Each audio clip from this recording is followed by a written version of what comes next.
Hello and welcome to this tutorial from Rusty Mango Design. In this tutorial I'm going to show you how to create a brand new page from scratch. As you can see, I'm already on the dashboard, so let's go to the left hand menu, Pages, and Add New. If you've already watched some of my tutorials, this screen here will be very familiar to you. It's the Edit Page screen. In this case, it says Add New Page. Let's start off by adding a title at the top of the page.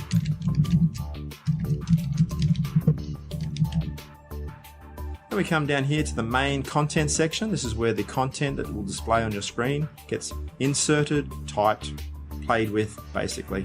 I'm going to just paste in some content straight off my clipboard, but before I do, I'm going to click on this little button here.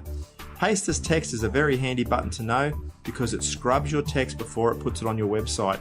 If you're bringing in text from the clipboard like I am, from a browser or Microsoft Word or some other program, it can have hidden formatting on it, which makes a mess of your website. If you use this button here, it gets rid of that formatting. By clicking on it, you get a little warning message that paste is now in plain text mode. I'll just go OK, and I'll paste my text in straight off my clipboard. You can format your text using the icons up here, have a bit of a play around with it, but I'm just going to put an image straight on my page. So I'll click on Add Media. I have an image already in my library. If you're interested in learning how to insert images, there is a tutorial on the Rusty Mango website that shows you just how to do that.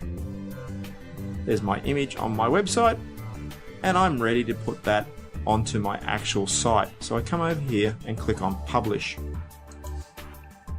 Now I have one problem with that particular page at the moment. There's no way to access it on the web. It's not on the main menu. The only way you could do it is by copying and pasting this little URL and giving it to people, which makes it a little bit of a cumbersome way of sharing it.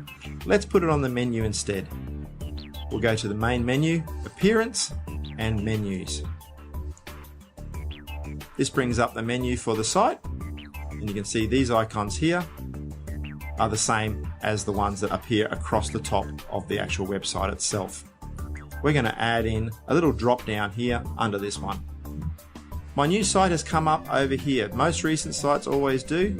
There's my site on my page that I've just created. I'll tick the box there and add to menu. It defaults to the bottom of the page, but no problem. I'm going to drag that up and I'll make it a sub page that drops down underneath Teams. That's what this little indent means here. It'll become a drop down menu. If I left it like that, it would be part of the main menu. This way it becomes part of the drop down menu under the word Teams. And to make my menu live, I'll click on Save Menu as always. Let's go to the site and see what that comes up like. Refresh the page. I've now got a drop down menu there, and I have a new page underneath that I can click on, and it takes me to my new page. And that's how you create new pages and add them to your menu.